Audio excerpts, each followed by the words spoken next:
बोलिए श्री सतगुरु महाराज की जय। प्यारे सुंदर साथ जी, आपके चरण में सब प्रेम प्रणाम। आज हम हमारे हादी, हमारे हृदय सम्राट सरकार श्री की जन्म उत्सव के उपलक्ष्य में इस जूम मीटिंग में एकत्रित हुए हैं।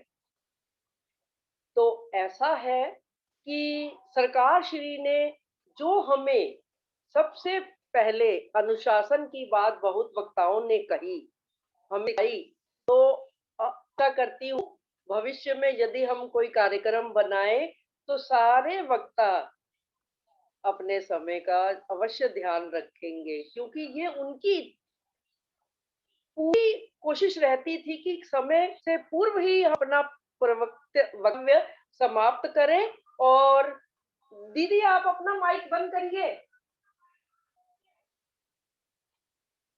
सॉरी। मेरे दिल की देखी तो दर न छू इश्क, ना सेवा ना बंदगी मेरी भी तक। साथ जी, मुझे तो ऐसा लगता है कि मेरा जीवन में कुछ नहीं मैं कर पाती, जितना सुंदर साथ को देखती हूँ आज। इतनी अच्छी चर्चनी चितवनी ध्यान मगन रहना, क्योंकि सरकार श्री का प्रयास ही शुरू से यही रहा था। मैं स्वयं तो उनके आदेशों का पालन करती हूँ, शायद सुंदर साथ को जगाने में मेरा योगदान नहीं है, तो धनी की जैसी इच्छा होती है वैसा ही वो हर रूह से काम करवाते हैं। तो सुंदर साथ जी, मुझे एक पंजाबी का भजन याद आ रहा है कि बागे विच मुंदरा ने, बागे विच मुंदरा, मैनू प्राण प्यारा मिलिया छोटी उम्रा। तो मैं तो शायद बहुत छोटी सी थी, मुझे सत्य असत्य का, माया ब्रह्म संसार कुछ भी पता नहीं था। तो धाम धनी की अपार कृपा से सरकार श्री ने अपने वरद हस्त मेरे शीश पर रखा, और मैं शायद तब 4th क्लास में थी, तो मुझे धनी की पहचान प्रारंभ हो गई उस वक्त से ही। क्योंकि हमारा जो पीछे पूरा परिवार भी कोई भी प्रणामी धर्म से संपर्क नहीं था, केवल एक आदरणीय मुलक राज जी गिरधर और कानपुर मंदिर के सुंदर साथ जो थे, वो संयोगवश मेरे पिताजी के संपर्क में थे। तो मैं तो धाम धनी की अपार मेहर समझती हूँ कि सरकार श्री का संरक्षण हमें बचपन में ही मिल गया, तो हमें तो कहीं माया में राज्य ने भटकने ही नहीं दिया। ये इससे मुझे अपने आप में एक आत्मविश्वास जागृत होता है कि मैं परम धाम की ही रूह हूँ। अवश्य ही मेरे धनी ने ही अपनी रूह जानकर ही मुझे जगाया है, और अपना प्रेम, अपना ज्ञान सब मुझे अपने आशीर्वाद से प्रदान किया है। मैं भी जैसे किरण दीदी कह रही थी कि जब मॉडल टाउन में गोष्ठी हुआ करती थी, तो एक प्रति माह एक चौपाई दी जाती थी, उसी का वाणी मंथन पूरा महीने चलता रहता था। माया में रहकर भी, अनेक कष्ट आने पर भी राजी महाराज की ऐसी अपार कृपा रही कि हम सब कुछ सुंदर साथ जैसे किरण दीदी, कांता भगत जी और आदरणीय विजय जी, जो आज बहुत अच्छे से सुंदर साथ को जगा रहे हैं। अपना पूरा जीवन उन्होंने अपने सरकार श्री, जो सांसारिक रूप से उनके पिता थे किंतु आध्यात्मिक रूप से उनके सदगुरु भी रहे, और उन्हीं के पद चिन्हों पर चलते हुए वो अपना जीवन आज भी शारीरिक रूप से अस्वस्थ रहकर होने के बावजूद भी इतनी अधिक वाणी चर्चा, इतना अधिक, मैं कई बार उनसे बात होती है तो कहती हूँ कि ज्यादा बोलना शायद आपके स्वास्थ्य के लिए सही नहीं है, किंतु धनी का हुक्म उनके सिर पर बैठा है, असाफिल जराइल भेज दे दो अमर निगहबानी कीजियो वे खासे बंदों पर। तो असराफिल जो किसकी निगहबानी करते हैं, जो धनी को प्रिय होते हैं और जिनका दिल निर्मल होता है। हमें भी अपने दिल को, अपने मन को निर्मल कैसे करना है, नहाइए हक के जमा में तब होइए निर्मल। आपसी प्रेम, आपसी सद्भाव बढ़ाकर ही हमें अपने मन को हम निर्मल कर सकते हैं। जो 18,158 चौपाइयों रूपी एक विशाल समुद्र है, एक सागर है, जितना जितना हम उसका मंथन करते जाएंगे, धाम धनी के उतने ही हम करीब होते जाएंगे। तो माया हमारा कुछ भी बिगाड़ ना पाएगी।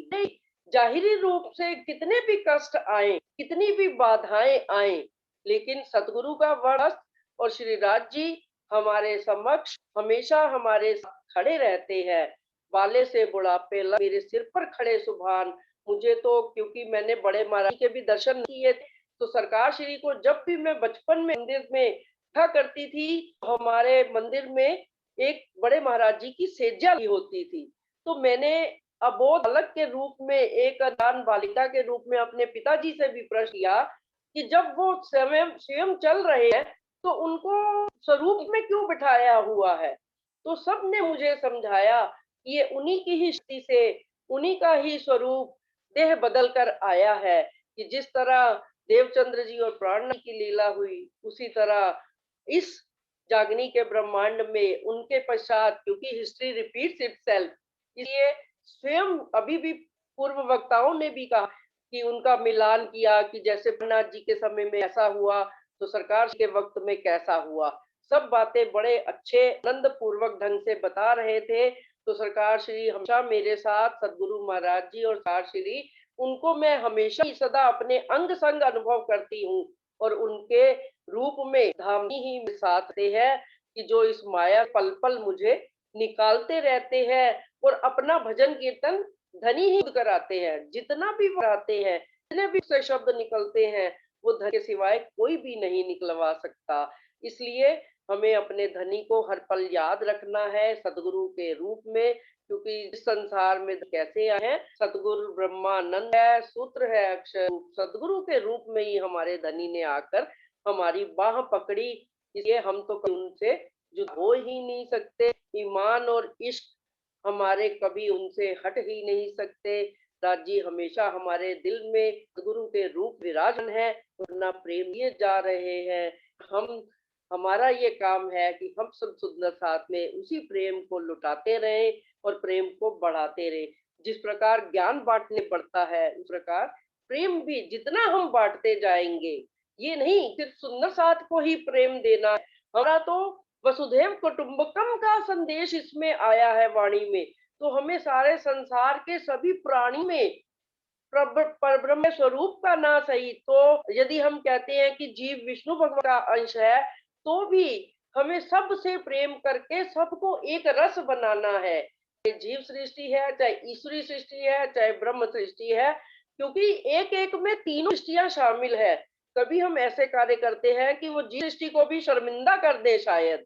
इसे इस वाणी मंथन के साथ हमें आत्म मंथन भी करते रहना चाहिए, और स्वयं की पहचान करते रहना चाहिए कि हम अपनी रहनी को किस डगर पर ले जा रहे हैं, जाना किधर है, क्या हम सही रास्ते पर चल रहे हैं। इन्हीं शब्दों के साथ मैं अपने सदगुरु, अपने हादी सरकार श्री के जन्म दिवस की सबको अनेक अनेक बधाइयां, अनेक अनेक शुभकामनाएं, और सदा सदा हमारे हादी साक्षात रूप में नहीं है, सूक्ष्म रूप में आत्म रूप में वो हम के साथ साथ है।